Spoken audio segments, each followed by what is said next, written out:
보도자료로 쓰는 거예요. 그게 나왔다고 치고 소설 한 장짜리 보도자료라는 건 형식이 딱 정해져 있잖아요. 그래서 그렇게 딱 된 거를 내부에서 보고 아 이게 소구력이 있을 것이다 라고 판단되면 그때 가서 인적인 비용, 물적인 비용을 들이는 거죠. 그렇지 않으면 아예 투자하지 않는 거죠.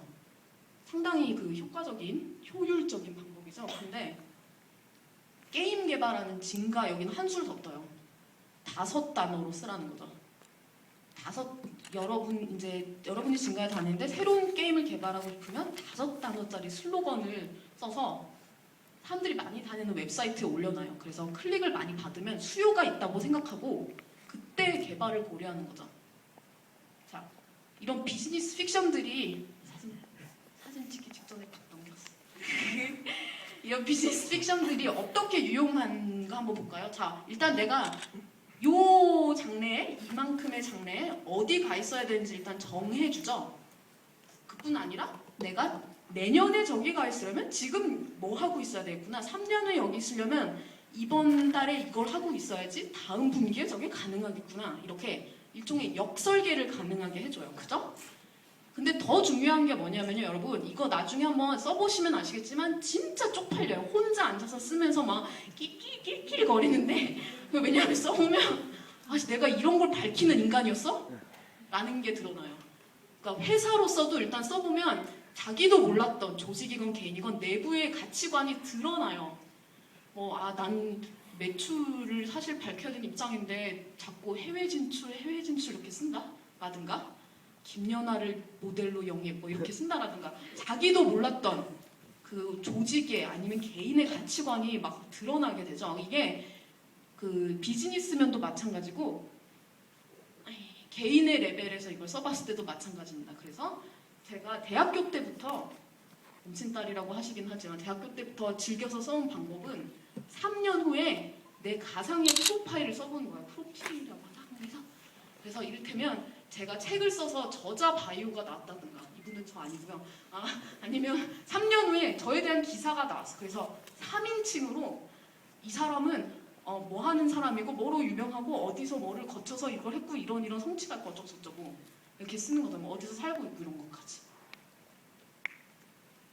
그래서 지금 진짜 쪽팔리지만 저의 3년 후에 그거를 보여드릴게요. 2015년에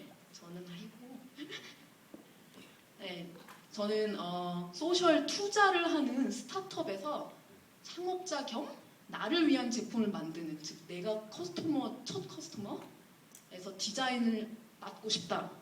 근데 이 회사는 무슨 서비스를 개발하냐 하니 누구든 자기 가치관에 맞는 회사에 투자를 할 수 있도록 해주는 서비스다. 이게 잘 됐느냐 안 됐느냐 성공했다고 말할 수 있는 외적인 근거는 무엇이냐 라고 했을 때 이렇게 많은 사람들이 사용하고 있고 언제부터 흑자가 나고 있고 이런 유명 투자자들에 의해서 이 정도로 가치평가를 받고 있다라는 아주 정량적이고 외적인 요소부터 썼어요.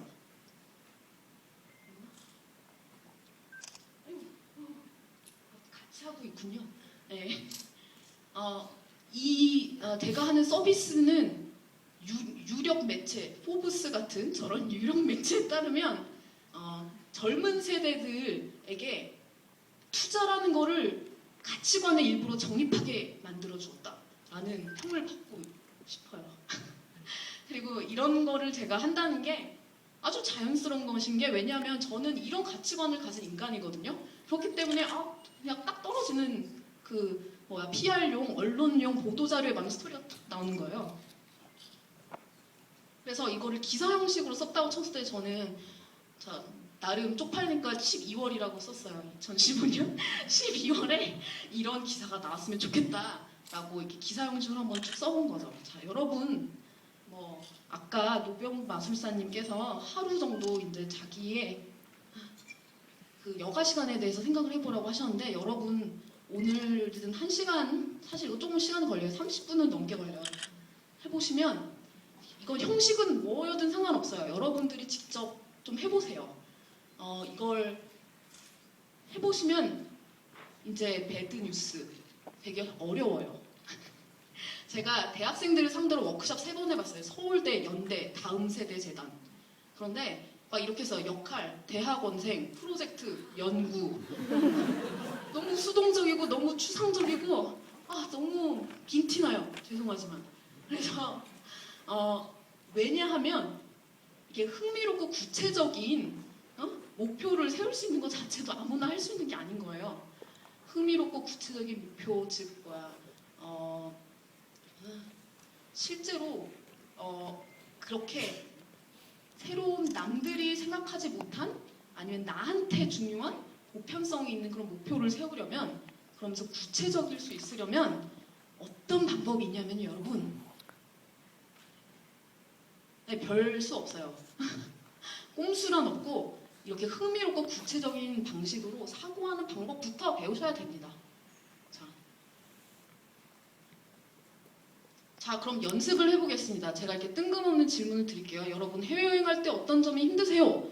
라고 해서 진짜 질문을 하면 좋겠지만 시간이 없어서 이렇게 두 사람이 다른 대답을 했어요, 여러분. 나름 밑에 번역도 했습니다. 이 두 사람 중에 여러분은 누구를 택하시겠어요? 누구를 채용하시겠어요? 누구랑 술을 마시시겠어요? 누구랑 노시겠어요? 저는 애봉이를 선택하겠어요. 애봉. 왜냐? 구체적이고 재미있고 실질적인 얘기를 하는 사람이랑 얘기를 하고 싶거든요. 그래서 보시다시피 이렇게 뭐 하나 대답할 때 아이디어 하나 나올 때 말할 때 흥미롭냐? 구체적이냐? 라는 그 레벨의 차이가 사람들 간에 엄청나요. 조직 대 조직으로 봐도 엄청나요. 그렇기 때문에 브레인스토밍 이런 건 효과가 있을까 없을까 이래서 재봐서 효과가 없다라고 하는 스터디 저 하나도 안 믿어요. 그런 것들을 고려하지 않고 그 퀄리티 차이가 얼마나 큰데 그건 마치 개발 진짜 잘하는 분이랑 못하는 분을 해놓고 누가 더 빨리 코딩했게 이런 거 재는 거랑 비슷하다고 생각해요. 자, 이렇게 흥미롭고 구체적인 방법으로 사고하는 것 이게 그 아이디어라든가 창의력을 연구하는 분야에서는 수평사고라고 부릅니다. 수평사고란 무엇이냐? 그렇지. 자, 비판적인 사고는 제가 뭔가 말을 했을 때 내 말이 참이냐 거짓이냐를 가지고 내 말의 가치가 정해져요. 제가 김요한 씨는 필요하다라고 했을 때 기냐 아니냐에 따라서 그 말의 가치가 갈죠. 그런데 수평사고에서는 내가 낸 아이디어, 스케치 말의 이동 가치를 따집니다. 이동 가치가 뭐냐면 지금 이 지점에서 새로운 지점으로 얼마나 나갈 수 있게 해주냐는 거예요. 그래서 내가 뭔가 얘기했을 때 구체성이 있어야 된다는 건 내 머릿속에 듣는 사람 머릿속에 이미 들어있는 기존의 데이터베이스나 경험들을 트리거할 수 있어야 되기 때문에 그런 구체성이 있을수록 그리고 듣는 사람들이 반응할 수 있는 보편성이 있을수록 그러면서 동시에 내가 들은 사람이 변형할 수 있고 피드백을 줄 수 있는 여백이 있을수록 수평 사고를 잘하는 거라고 할 수가 있어요. 그래서 아까 보셨다시피 이 둘 중에서는 애봉 씨의 말이 지금 이동 가치가 높아요. 네, 다음. 이거 같은 소리거든요. 그럼에도 불구하고 애봉 씨의 말이 이동 가치가 높아요. 네, 다음. 이거 아주 비슷한 소리거든요. 조금씩 다르게 말했어요. 멤버들, 가족들, 일정 정하기, 밥 먹을 곳 정하기 이런 식으로 한식이냐 현지음식이냐 이런 보편성 있고 구체성 있는 얘기를 했어요. 그래서 여전히 애봉 씨의 말이 이동 가치가 더 높고 더 수평 사고를 잘하는 것이죠. 그래서 여러분이 아까처럼 퍼스널 픽션 같은 걸 써보실 때 자신의 목표를 잡으실 때 아니면 내가 회사에서 하든 창의적인 사람으로 좀 더 가치를 인정받고 싶으시면 한마디로 여러분이 하는 모든 것 여러분이 말하는 것, 대답하는 것, 내는 보고서 하는 아이디어, 스케치, 모컵 이런 것들이 다 이동 가치가 높아야 됩니다. 그래서 이런 것들을 써보시면 그냥 쓰는 게 아니라 잘 쓸 수가 있어요. 소구력이 있게, 보편성 있게, 듣는 사람이 반응해주고 도와줄 수가 있게. 그래서 아까 말씀드렸지만 이렇게 시나리오를 잘 쓰면 나한테 뭐 목표 설정에 도움이 되지만 여러분도 아시다시피 케빈 베이컨 효과 뭐 이렇게 해서 세상은 이렇게 인맥으로 연결이 돼 있잖아요. 이걸 쓰시면 입소문을 내셔야 돼요. 조금씩 흘려야 돼요, 사람한테. 나 이런 생각, 이런 거 하고 싶은데, 이러면서. 제가 옛날에 좀 되게 오래전에요. 나는 3년 내 아이디어나 애플에서 일하고 있다라고 썼어요. 난 샌프란시스코에 살고 있고. 그래서 3년이 아니라 3개월 후에 근무를 시작했죠. 왜냐하면 제가 그걸 선한테 말하는 순간 내 사돈의 팔촌의 동생의 아이디어에 다니는데 이런 식으로 해서 딱 현실화가 훨씬 빨리 될 수가 있어요. 자, 그럼 세상을 바꾸고 싶다는 생각을 가로막는 오해들을 다시 한번 쫙 짚고 끝내도록 하겠습니다. 네. 절망은 단순한 오해일 뿐 아니라 잘못 선택하시는 거고요. 권위에 의지해서 남이 정의한 성공에 따라서 살면 행복할 수 있을 거라고 생각하는 것도 착각이에요. 그게 정부든 기업이든 누구든 간에 여러분의 성공, 여러분 개인의 성공을 정해줄 수 있는 분은 여러분밖에 없습니다. 자, 여러분 이렇게 뭐 아이디어나 이런 데 사진 보잖아요. 외국 회사들 사진 보면 막 자유롭게 맘대로 아이디에이션하고 막 이렇게 물 흐르듯이 흐르는 것 같잖아요. 착각하지 마세요.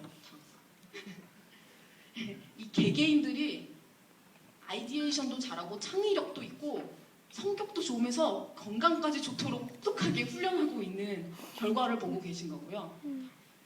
그뿐 아니라 지금 이런 환경이 가능한 것은 이런 조직 문화를 만들고 싶었던 개인들이 30년 이상 동안 뻘짓한 결과물을 보고 계십니다. 그래서 자유로워 보이는 게 사실은 다 훈련의 산물이라는 오해를 푸셨으면 좋겠어요. 그러니까 오해를 풀고 이렇게 하셨으면 좋겠어요. 그와 마찬가지로 제가 뭐 지금 잘났다는 거라기보다는 갑자기 나는 이런 걸 해서 앞으로 이렇게 되겠어 라고 누가 갑자기 이렇게 얘기를 하잖아요. 그럼 무모행하게 보일 거예요. 이게 얘가 미쳤나? 그런데 사실은 오히려 반대입니다. 오히려 나에게 성공이란 무엇인가를 분석했기 때문에 저렇게 무모해 보이는 게 나오는 거고요. 오히려 나의 가치관은 무엇인가, 내가 풀고 싶은 문제, 내가 해결하고 싶은, 바꾸고 싶은 것은 무엇인가라는 나에 대한 분석을 마쳤기 때문에 이런 게 나올 수 있는 거예요. 착각하지 마세요. 무모한 것이라고.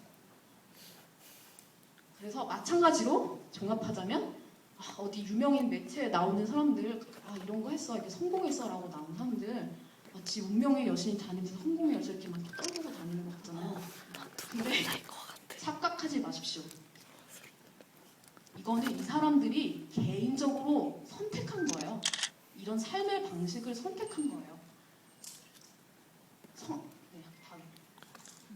성공이 나를 선택하는 게 아니라 내가 성공을 정의하기로 선택하고, 내가 성공을 측량하기로 선택하고, 내가 성공을 그려보기로 선택하고, 추구하기로 선택하고, 내가 그 삶의 방식을 선택한 거예요.